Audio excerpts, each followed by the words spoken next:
Thank you to the esteemed members of the faculty, parents, and a big congratulations goes out to you, the extraordinary graduates of Temple University's class of 2021. You made it. You have confidently pursued and successfully completed a very rigorous course of study and have done that at one of the best institutions of higher learning in the world, Temple University's College of Education and Human Development. So give yourselves a round of applause for that. It has been said that if you see a turtle sitting on a fence post, you can be rest assured that it didn't get there on its own. Likewise, let me remind you that all of our successes, our collective accomplishments, were made possible by the helping hands, both seen and unseen. And in my case, let it be also said that so much of who I am and who I have become is largely in part to my parents and the training that I received here at Temple University. I want you all to know that I was surprised and indeed humbled by the invitation to appear before you today as your commencement speaker. And I'm certainly aware that this prestigious institution has legions of accomplished alumni who could have been tasked with such an awesome responsibility. Still, I feel honored and indeed compelled to share some brief remarks gleaned from my experience as an educator and someone who earnestly wants to help make a difference in this somewhat chaotic world of ours.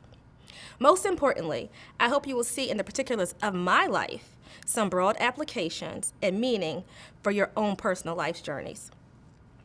I begin with the basic premise that very few of us come into this world unscathed or unaffected by life's events and circumstances that are not within our control. Losses, setbacks, formidable challenges may very well stand between us and our stated goals. For example, by the time that I was 23 years old, I had married and had 3 children, and then boom, we suffered a devastating fire, losing everything that we owned.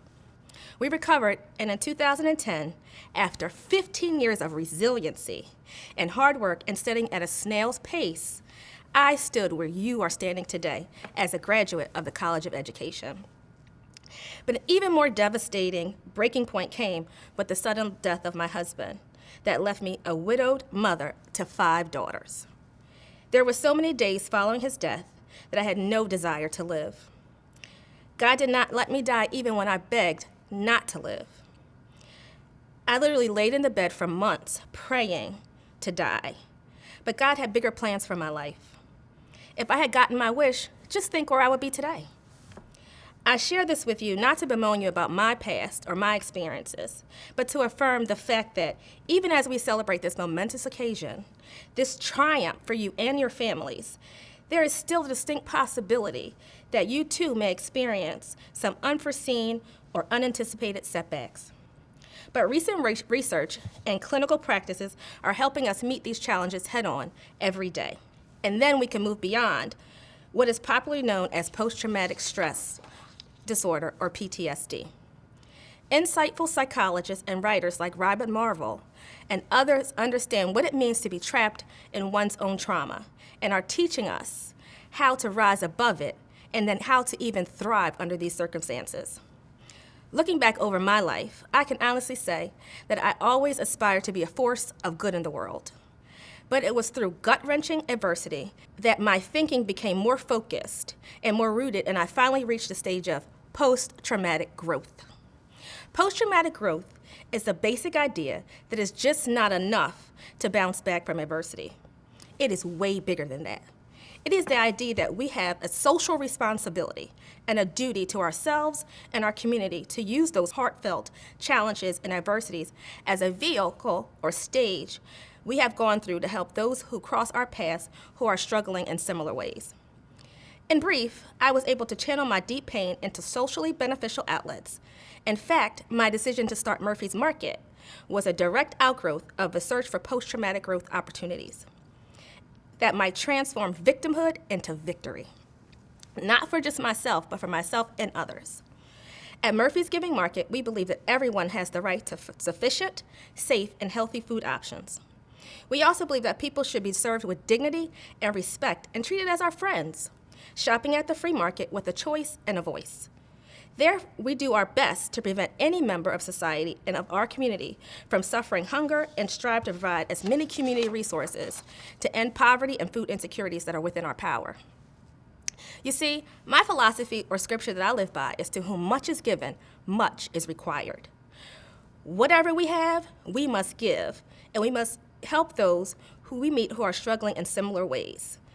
In this spirit, we are required to listen intently to the call to service, the call to use our time, talents, and treasure to alleviate sufferings whenever and wherever we can, to help lift others as we climb. Today, you are all on the threshold of a new stage in your life's journey towards self-discovery and self-actualization. Thus, it is so vitally important that you listen and lean for the signs and signals that might mark your path. Here I'm reminded of the advice of a great educator and mystic, Howard Thurman, who wrote so eloquently about the sound of the genuine. Here he writes, "There is something in every one of you that awaits and listens for the sound of the genuine in yourselves. And if you cannot hear it, you will never find whatever it is which you are searching. And if you hear it and then do nothing to follow it, it is better that you were never even born.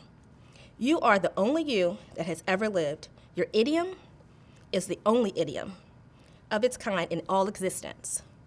And if you cannot hear the sound of the genuine in you, you will all of your life spend your days on the ends of the strings of someone else's pulls." So class of 2021, if I have but one wish for you today and every day for each and every one of you, is that you make it a steady practice to listen for the sound of the genuine that stirs within your soul, within your heart, and beckons you to the actualization to be your best selves.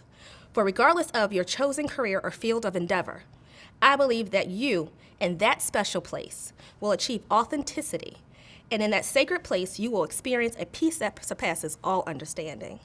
So on those really tough days, when you are struggling to just get out of bed, sit up. When you can't sit up, stand. When you can't stand, walk. When you can't walk, run. And when you can't run, you fly. Again, congratulations for a job well done and on your embarkation on an exciting journey that has just begun.